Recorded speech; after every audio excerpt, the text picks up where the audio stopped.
listening to LSU Daily with Matt Musso, your home for all things LSU sports. Off and running here on another edition of LSU Daily. Welcome in and glad to have you along for the ride. Boy, do we have a lot to get to today. Bryce Underwood, no longer a member of LSU's 2025 class. He has flipped to Michigan. What does that mean for LSU's class? What does that mean for Brian Kelly? What does that mean for Joe Sloan? What does that mean for the future of the program, which was looked upon so fondly, centered around the 2025 class, which, of course, were centered around Bryce Underwood? What went wrong? Why did he ultimately decide to flip 2 weeks before National Signing Day? And oh, by the way, LSU is also trying to avoid their first 4-game losing streak since Jerry DiNardo's last season in 1999 when they lost 8 in a row. Y'all, I'm not telling you anything that you don't know right now. Vibes are not high around this program currently, and it's really difficult to try to make them that way right now. But nonetheless, we will talk about it. We will talk about it with perspective and then send you off into your weekend. So subscribe, share, like. Follow me on social media, Twitter, X, at Musso Matthew. Find me on Facebook and Instagram as well. Instagram at MatthewMusso1. All of that is greatly appreciated. All right, we'll start with Bryce Underwood. And y'all, this sucks. This really, really sucks. There just is no other way to say it. I mean, you could look at it and be like, man, it's really unfortunate. Like, gosh, they were right there. No, this sucks. And it sucks for a lot of reasons. Mainly because LSU did everything they could, and they nailed it right up until the end. And I know a lot of people don't want to hear that. I get it. You want pounds of flesh, and I get it. And this is a black eye on Brian Kelly's tenure, 100%. It is. Let me be clear on that. Yes, this is a black eye on Brian Kelly's tenure at LSU. Never going to argue against that. What I will say is, though, they did everything that they could do. Sometimes other programs have deeper pockets than yours. And that's what happened here. We always talk about watch what recruits do, not what they say. Watch what they do. It's the oldest adage in recruiting. And if you watch what Bryce Underwood did, it showed nothing but being locked in to LSU for over 300 days. Really more than that. That's just how long he was committed to LSU. More than 300 days. But even before that, when he was going through the recruitment process, you saw him locked in on LSU. You saw him come down with his family on their own dime for unofficial visit after unofficial visit after unofficial visit after unofficial visit. Probably 6 or 7 of them. When you're looking at total trips to Baton Rouge, it's probably closer to 9 or 10 when you actually add in his official visit that he took for the Alabama game. Over 300 days committed. Hasn't made a visit to Michigan's campus, which he lives 30 minutes away since July of 2023. All the things we've talked about. The relationship with Joe Sloan, feeling he fit the culture at LSU more than at Michigan. Him seeing the development that has taken place for quarterbacks at LSU recently. I mean, 2 Heisman Trophy winners in 5 years. Those guys were the number 1 and number 2 picks in the NFL draft. Joe Burrow already got broke off. Like, all the things that we talk about. Him holding firm through push after push after push after push from Michigan, and eventually, the price got too good to pass up. Eventually, Michigan dropped one hell of a bag of money in front of Bryce Underwood.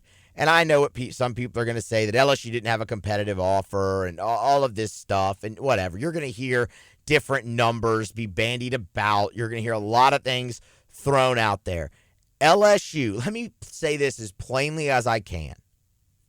LSU does not keep the number one prospect in America, a guy who recruiting analysts and the recruiting scouts, the guys who do this for a living, tell you he would have been the top-ranked quarterback in the last 3 classes, including this one. You do not. A guy who is from, he's Michigan down to Baton Rouge. You do not keep a guy like that committed for over 300 days without a competitive NIL offer. You just don't. This wasn't the first time Michigan just decided to drop money in front of Bryce Underwood. Hell, y'all, numbers were being reported. The $10.5 million. This wasn't just the first time Michigan was like, hey, Bryce, here's a lot of money. Sure you don't want to stay home? But he stayed firm through all of it. You do not keep a guy like that committed without a competitive NIL offer. Y'all, just late last week, we had the report from the Detroit Free Press that Underwood was likely to turn down that $10.5 million offer and was likely to remain committed to LSU. And maybe Michigan, that was their last gasp, and their attempt had failed. And we went through that, and we talked about it and said, I hope that is the last gasp. I hope it did fail. But we punctuated that whole conversation with, they're not done. You're not going to go down that easy. You're going to go find maybe more money or more incentives. And the Detroit Free Press late last night was reporting that there are incentives, win-based and championship-based, where he can earn potentially even more money in this deal. That's why I'm saying the numbers you're hearing, there's additional revenue coming on to that if he's able to win at the level that everyone expects him to. Money talks. Everybody has a price for the $1 million man. Michigan found Bryce Underwood's, and now he'll be a Wolverine. And I don't blame him. At 18 years old, you're offering me upwards of 10, 12, maybe even more than that, millions of dollars. I'm taking it. I don't care who it's from. I'm taking it at 18. And if you're truly being honest with yourselves, everybody listening, you would too. So I don't blame him for that. I don't blame the staff efforts. I don't. Because you had a competitive offer, you held the guy for over 300 days, and 2 weeks before signing day, you lost it because they have deeper pockets in their collective, in the booster pool, all of that, than you do. This isn't a unfamiliar scene for LSU right now. Like, we've had this conversation plenty. Hopefully the revenue sharing levels the playing field, evens that out a little bit more. But right now, LSU is just always going to be at a disadvantage. They don't have as deep of a booster pool. They have to go back to the same people over and over and over again. It's the conversation that we've had over and over and over again. And you're paying a lot of people a lot of money, including some of the players. Like, this was a money grab. It's what it was. Plain and simple. I'll believe that forever. Because look at the actions the recruit showed you up until the price became too good to refuse. So I don't blame Bryce Underwood. One thing, though, that I do want to point out, and quite honestly scoff at, is the statement that Bryce Underwood released through the Michigan's NIL Collective's website. Specifically this part. Quote, growing up here, it's been a lifelong dream to wear the maize and blue. I'm ready to give my all for this team, this university, and its incredible fans, end quote. It was such a lifelong dream that he didn't take a visit there since July of 2023. Just leave it at that. So where does LSU go from here? Well, you turn your focus to the rest of the 2025 class. You don't have a quarterback in that class, and quite honestly, you're 13 days from national signing, the early signing period. It's going to be hard to get a top-flight quarterback there. The good news is Garrett Nussmeier does have another year of eligibility, and you've seen quarterbacks take a major jump at LSU recently from year one starting to year two. So you hope that reigns true with Nussmeier. If he does decide to enter the NFL draft, you hit the transfer portal hard. You have money freed up, obviously, right now to spend there and to spend the rest of this 2025 class in order to keep it together. Because if you're concerned about other guys flipping out, I don't blame you. And yeah, I think rightfully you should be. You see that happen, especially when a linchpin like a guy like Bryce Underwood, who helped so much in recruiting for LSU's class. That's another thing right there that he did. That actions speak louder than words. But anyway, lifelong dream. Because I'll tell you where it worries me. Now a precedent has been set where, and you're fighting big money programs for a lot of these 5 stars that you have committed. And now a precedent and a blueprint has kind of been laid out. Okay, look, man, the number one player in the country left for this. Can we get to that and see if we can't flip some of these top players out of the class? Like that, outside looking in, that worries me, sure. So you could still finish strong in 2025. That's a fact. You still have a very deep class, and if you hold on to it, it's going to be looked upon as one of the best classes in LSU history. But you've lost the crown jewel. You've lost the top player in the class at the top position in team sports. And that's a gut punch. That's the type of thing that puts the future of the program in a little bit of jeopardy. Yeah, like that's a huge blow to your future. But you have to keep what you have together. And look, you're going to lose Derek Meadows, and he's probably going to go to Michigan. Don't freak out about that. We've been talking about them losing Derek Meadows for like 2-3 weeks. That's expected. They're ready for that. And you'll probably lose Mike Tyler to South Carolina. But that's fine. You have another tight end committed in your class, and you'll move forward there. What you have to do is this. You have to keep the top of your class together. Pickett, Phillips, Barry. Go down the list. Carius Kern. And you have to land Jakeem Stewart. Jakeem Stewart has to become the Bryce Underwood of this class for LSU in the 2 weeks leading up to signing day. I get it. Different position, all that stuff. Like, I get it. That's a kid from New Orleans, 5-star plus. That guy has to become the new Bryce Underwood of this class. You have to go get him.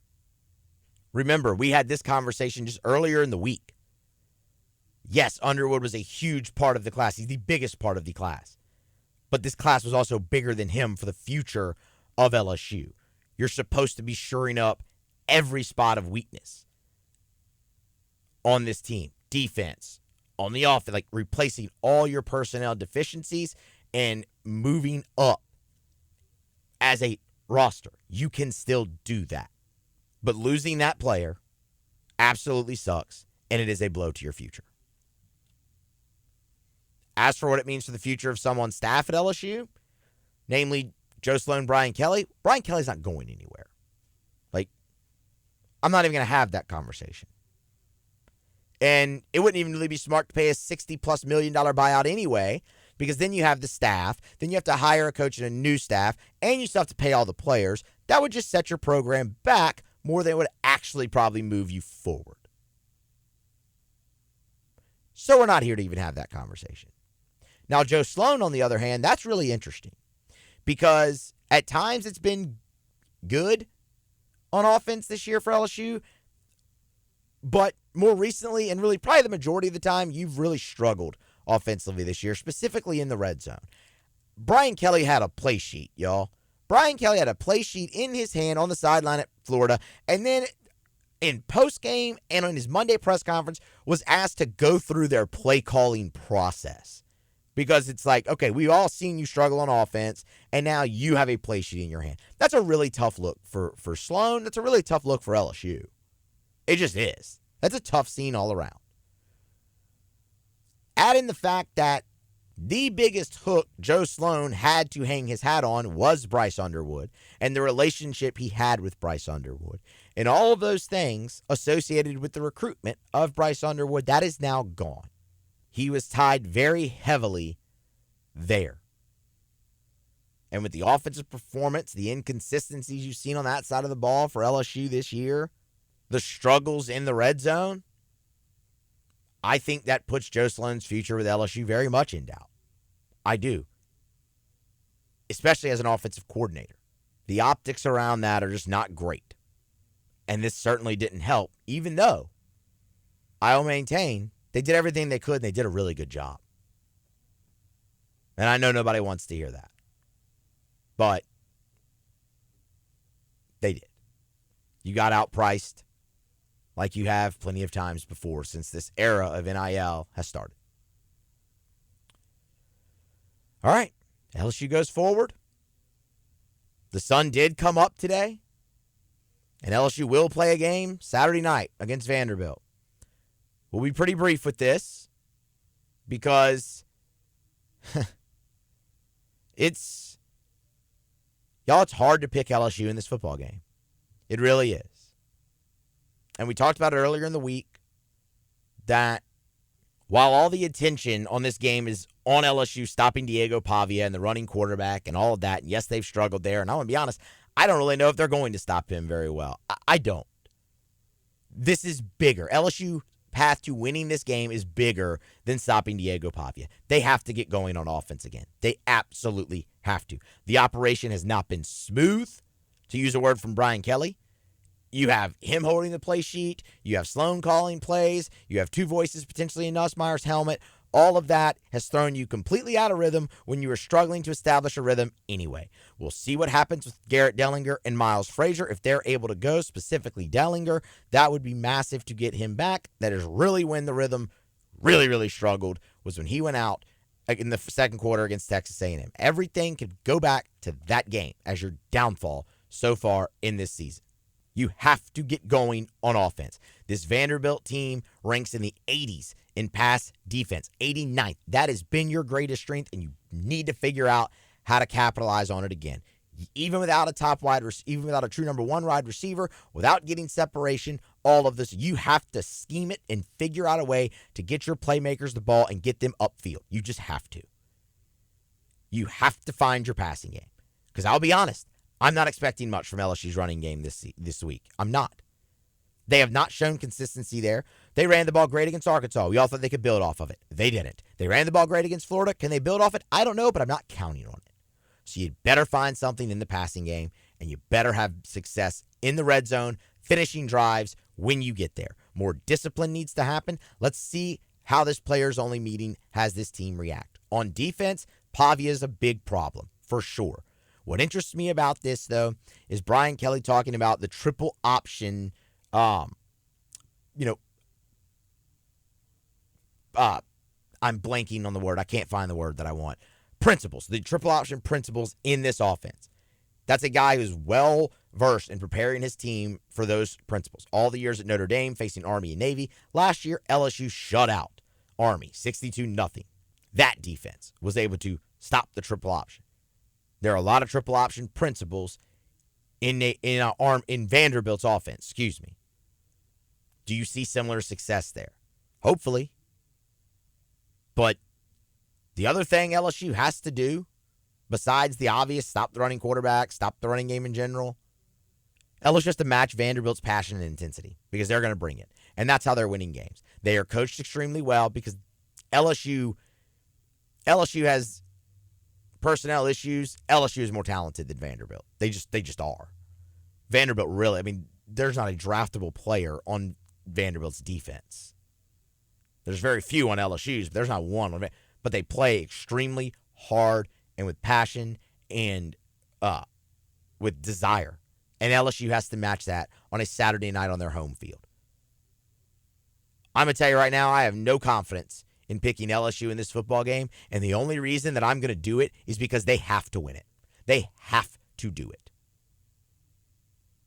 I'm picking LSU to win because they have to win. This would be your first 4-game losing streak since 1999 Your program just lost the number one quarterback in the country. There are nothing but bad optics around you right now. You need something good to happen. You have to win. I'll pick them to win. No score. They just have to win. We'll be back here to recap it. You know. Like, subscribe, share. I also have no confidence in that pick whatsoever, by the way. Like, subscribe, share, all those things. Follow me on social media, and be here next time for more on LSU Daily.